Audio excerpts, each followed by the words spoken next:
Students is matter around us pure में आज हमारा ये 8th लेक्चर है। पिछली वीडियो में हमने बात की थी सॉल्यूशन, उसकी प्रॉपर्टीज और उसके डिफरेंट टाइप्स की। हमने 9 टाइप्स वहां डिस्कस किए थे और इसके जो पिछली 7 वीडियोस हैं, अगर किसी स्टूडेंट ने उन वीडियोस को नहीं देखा है तो यहाँ पर एक आई बटन है इस वीडियो में, मैं उसकी लिंक उस आई बटन में प्रोवाइड करवा दूंगी, आप वहां से उन वीडियोस को देख सकते हैं। आज की इस वीडियो में हम डिफरेंट फॉर्म्स ऑफ सॉल्यूशंस की बात करेंगे।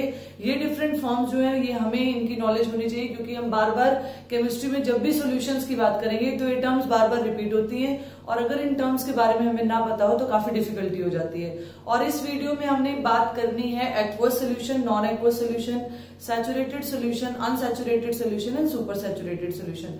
तो स्टार्ट करते हैं अपनी वीडियो। हम डिफरेंट फॉर्म्स ऑफ सोल्यूशंस की बात करने जा रहे हैं। Different forms of solution.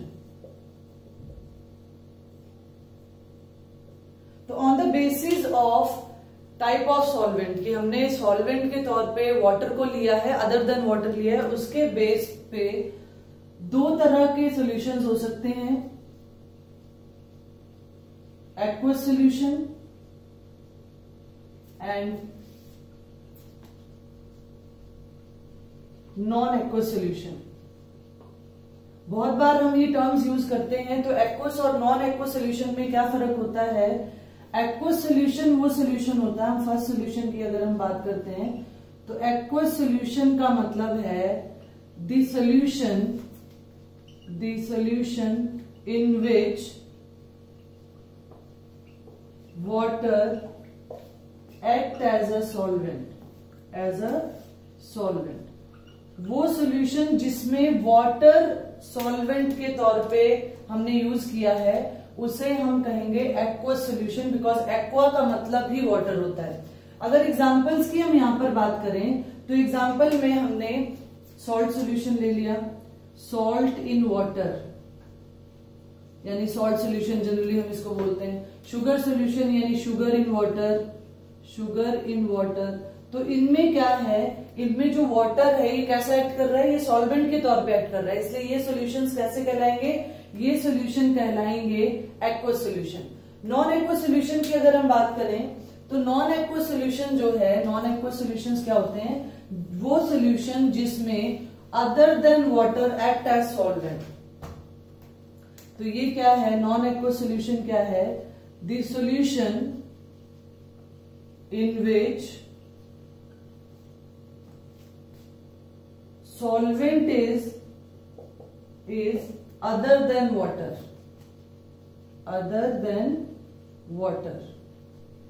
Water को छोड़कर कोई भी दूसरा सॉल्वेंट है तो उसे हम क्या कहेंगे, उसे हम नॉन एक्वस सोल्यूशन कहेंगे।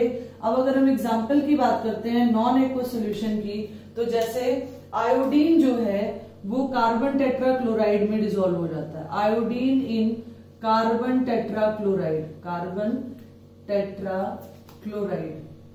टेट्राक्लोराइड, CCl4 इसका फॉर्मूला है। ये एक सॉल्वेंट है जो जनरली हमारे पास जैसे आयोडीन है, ब्रोमीन है, ये ऐसे कंपाउंड्स को, ऐसे मॉलिक्यूल्स को घोलने में हेल्पफुल साबित होता है। तो आयोडीन इन कार्बन टेट्राक्लोराइड, इसी तरीके से सल्फर इन कार्बन डाइसल्फाइड, जब सल्फर को कार्बन डाइसल्फाइड में डिसॉल्व किया जाता है तो क्योंकि यहां सॉल्वेंट क्या है, यहां सॉल्वेंट CCl4 है, कार्बन टेट्राक्लोराइड है, यहां सॉल्वेंट क्या है, कार्बन डाइसल्फाइड यानी CH2 है। यानी सॉल्वेंट वो सॉल्यूशन जिसमें सॉल्वेंट अदर देन वाटर है उसे हम क्या कहते हैं, नॉन एक्वस सॉल्यूशन कहते हैं, और जिसमें वाटर एक्ट एज सॉल्वेंट उसे हम एक्वस सॉल्यूशन कहते हैं। इसी तरीके से अमाउंट ऑफ सोल्यूट के बेस पर, amount on the basis of amount of solute, solution can be of 3 other types और 3 other forms of solution can be there. किसके बेस पर, on the basis of amount of solute के base पर solution 3 में हम categorize कर सकते हैं। क्या, saturated solution,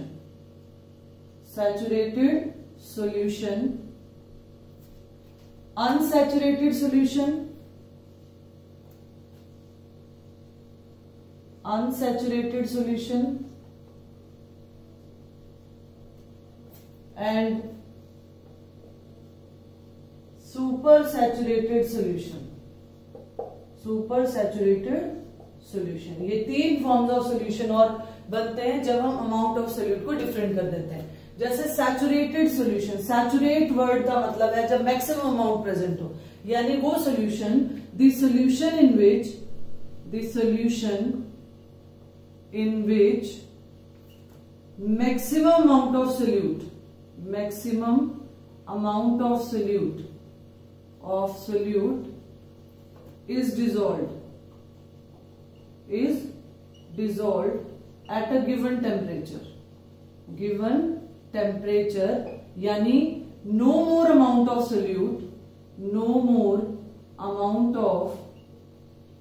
solute can be dissolved at that situation.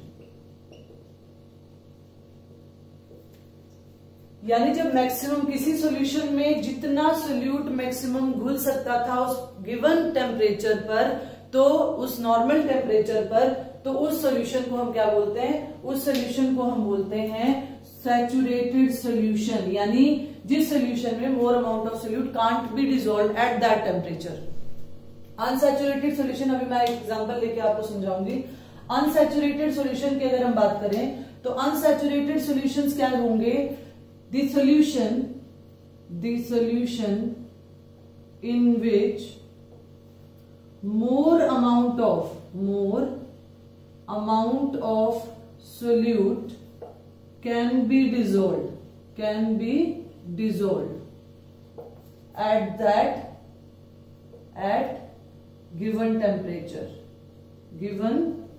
temperature, यानी जिसमें और अभी मोर अमाउंट ऑफ सोल्यूट डिसॉल्व किया जा सकता है, उसे हम अनसैचुरेटेड सॉल्यूशन का नाम देते हैं. वो अनसैचुरेटेड सॉल्यूशन कहलाता है. इसका मतलब है कि ये जो सॉल्यूशन है ये भी सैचुरेट नहीं हुआ, इसमें अभी और अमाउंट ऑफ सोल्यूट डिसॉल्व हो सकता है.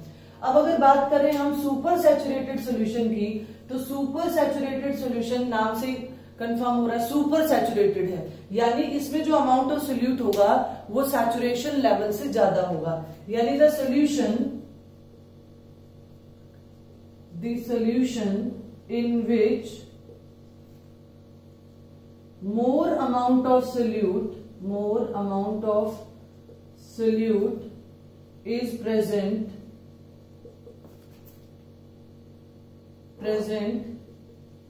than the saturation level. Saturation level से ज्यादा at a particular temperature, at a given temperature, at a particular temperature. और एक्चुअल में होता क्या है? टेम्परेचर बढ़ाने से सॉल्युबिलिटी बढ़ जाती है. तो क्या होगा? जब हम टेम्परेचर को थोड़ा सा इंक्रीज कर देंगे तो मोर अमाउंट ऑफ सोल्यूट जो है वो यानी सैचुरेशन लेवल से ज्यादा घुल जाएगा. उसे हम क्या कहेंगे? सुपर सैचुरेटेड सोल्यूशन कहेंगे. जो सुपर सैचुरेटेड सोल्यूशन होता है, दिस सोल्यूशन इज अनस्टेबल. ये सोल्यूशन कैसा होता है? ये सोल्यूशन अनस्टेबल है. एंड व्हेन दिस सोल्यूशन, अब अगर मैं इसकी बात करूं तो ये सोल्यूशन जो है, when this solution is cooled slowly. ध्यान से समझना ये बात, मैंने वर्ड लिखा है स्लोली. मैं दोनों चीजें समझाऊंगी कि अगर हम फ्रीक्वेंटली इसे यानी जल्दी से इसे कूल कर दें तो क्या होगा, और अगर हमने इसे स्लोली कूल किया तो क्या होगा. तो यहां पर क्रिस्टलाइजेशन विल टेक प्लेस. आपने क्रिस्टलाइजेशन वर्ड पढ़ा है, सुना है. क्रिस्टल्स बन जाएंगे. The solute will crystallise out. The solute will, जो एक्स्ट्रा अमाउंट ऑफ सोल्यूट है उसमें, इट विल क्रिस्टलाइज आउट.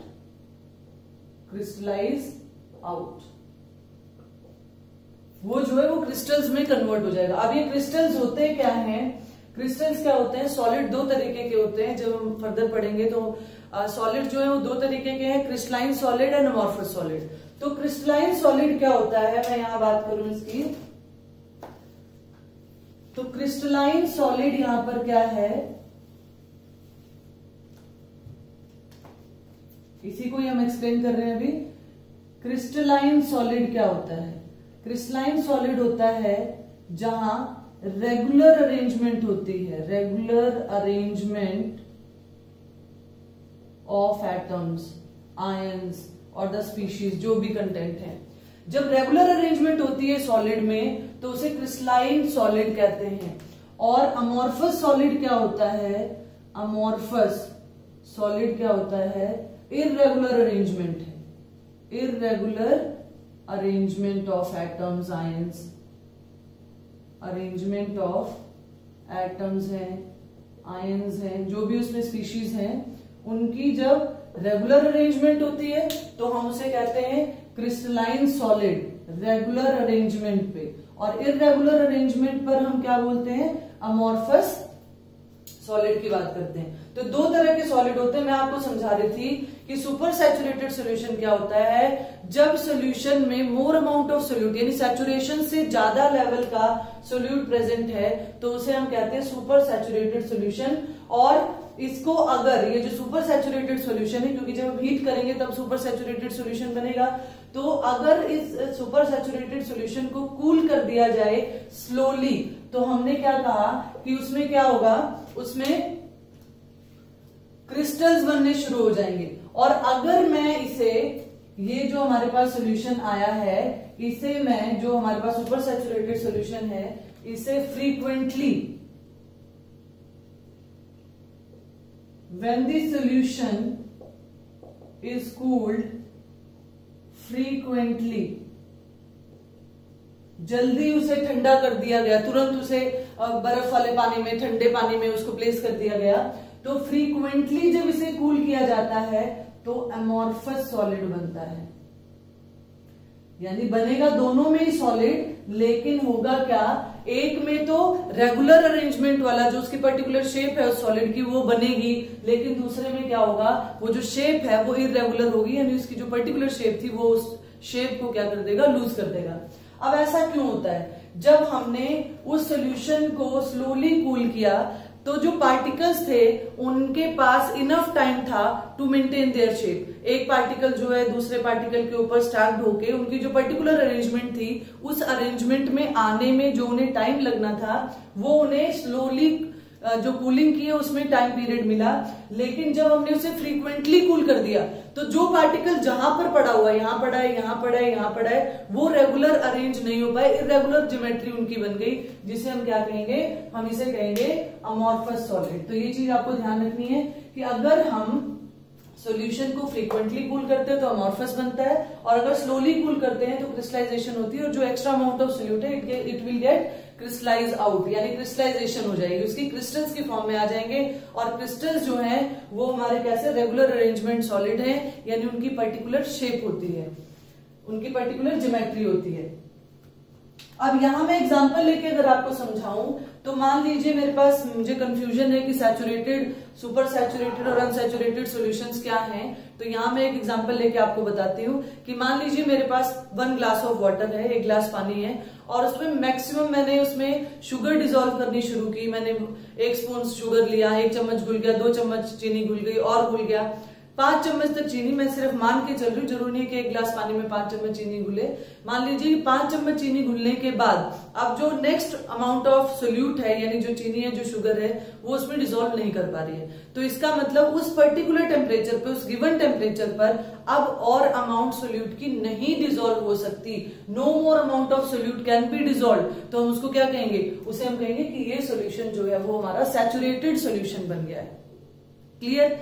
अब मान लीजिए कि 1 ग्लास ऑफ वाटर, जिसे मुझे पता है कि इसमें 5 चम्मच चीनी घुल सकती है, लेकिन मैंने उसमें डिसॉल्व ही 3 चम्मच किया है, यानी the solution in which more amount of solute can be dissolve, अभी और सोल्यूट डिसॉल्व किया जा सकता है, यानी सैचुरेशन लेवल से कम है उसमें अभी सोल्यूट की अमाउंट, तो उसको हम क्या कहेंगे, उसे हम कहेंगे अनसैचुरेटेड सोल्यूशन।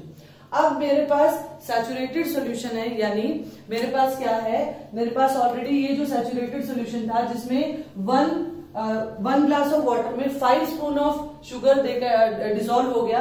अब मैंने उसे क्या किया, उस सॉल्यूशन को ले जाके गैस पे बर्नर पर रखा और हीट करना शुरू कर दिया। अब मैं क्या देखती हूँ कि अब उसमें मोर amount of solute can be dissolve. मैं 1 चम्मच चीनी डाल रही हूँ तो और घुल रही है, मैं 1 चम्मच और डाल रही हूँ तो और घुल रही है। तो इसका मतलब क्या हुआ, वो सोल्यूशन कैसा हो चुका है, वो सोल्यूशन हो चुका है super saturated. When more amount of solute can B dissolved at that particular temperature. मैंने टेम्परेचर बढ़ाया और जो सैचुरेटेड सोल्यूशन था वो कैसा बन गया, सुपर सैचुरेटेड बन गया। अब वो जो सुपर सैचुरेटेड सोल्यूशन आया है, सैचुरेटेड सोल्यूशन तो क्या है, ये तो स्टेबल था, ऐसे का ऐसे ही पड़ा रहेगा। लेकिन हमने क्या कहा, जो सुपर सैचुरेटेड सोल्यूशन होते हैं वो अनस्टेबल होते हैं। अनस्टेबल कैसे हैं कि अगर हम उनको कूल करेंगे तो कूल करने से हमारे पास क्रिस्टल्स की फॉर्म में या अमॉर्फस की फॉर्म में, वो टाइप ऑफ कूलिंग पे डिपेंड करेगा कि किस तरीके से आप उस सॉलिड को ऑब्टेन करते हो वहां से। तो आई होप इस एग्जाम्पल के साथ, ये जो शुगर का और वाटर का मैंने एग्जाम्पल लिया, इस एग्जाम्पल के साथ आपको सैचुरेटेड, अनसैचुरेटेड और जो सुपर सैचुरेटेड सोल्यूशन है, यानी जो सैचुरेटेड सोल्यूशन है वो ही सुपर सैचुरेटेड सोल्यूशन में कन्वर्ट हो जाता है जब हम उसको हीट करते हैं। इसका मतलब हम सुपर सैचुरेटेड सोल्यूशन को हॉट सैचुरेटेड सोल्यूशन भी कह सकते हैं, जो सैचुरेटेड सोल्यूशन जिसको हमने गर्म कर दिया, जिसके कारण टेम्परेचर क्या करता है, जनरली ऐसा नहीं है कि हर सॉलिड को डिसॉल्व जब किया जाता है लिक्विड में तो हमेशा सॉल्युबिलिटी इंक्रीज होगी टेम्परेचर इंक्रीज करने पर मैक्सिमम केसेस में अगर हम एक सॉलिड को लिक्विड में डिसॉल्व कर रहे हैं और हम टेम्परेचर को बढ़ा दें तो क्या होगा, उसकी सॉल्युबिलिटी और बढ़ जाएगी। जैसे मैंने अभी कहा कि पहले 5 चम्मच चीनी घुल रही थी, लेकिन जब मैंने उसको ले जाके गैस स्टोव पर रख दिया तो क्या किया, बर्नर ऑन किया, तो उससे क्या हुआ, मोर अमाउंट ऑफ सोल्यूट जो है डिसॉल्व करना शुरू हो गया above than the saturation level. उसे हम कहते हैं सुपर सैचुरेटेड सोल्यूशन। तो इस वीडियो में मैंने आपको डिफरेंट फॉर्म्स ऑफ सोल्यूशन की बात की, एक्वस सोल्यूशन क्या होता है, नॉन एक्वस सोल्यूशन क्या होता है, और depending upon the amount of solute कि सोल्यूट कम है, ज्यादा है या मैक्सिमम अमाउंट है, उसके हिसाब से सॉल्यूशंस जो हैं saturated, super saturated and unsaturated solutions हो सकते हैं। नेक्स्ट वीडियो में हम बात करेंगे कंसंट्रेशन ऑफ द सॉल्यूशन, जो डिफरेंट टर्म्स हैं कंसंट्रेशन की सॉल्यूशन में। आई होप ये वीडियो आपको पसंद आई होगी। अगर ये वीडियो आपको पसंद आई हो, ज्यादा से ज्यादा इसे शेयर करें, लाइक करें और न्यू व्यूअर्स सब्सक्राइब करना ना भूलें। Thank you, have a nice day.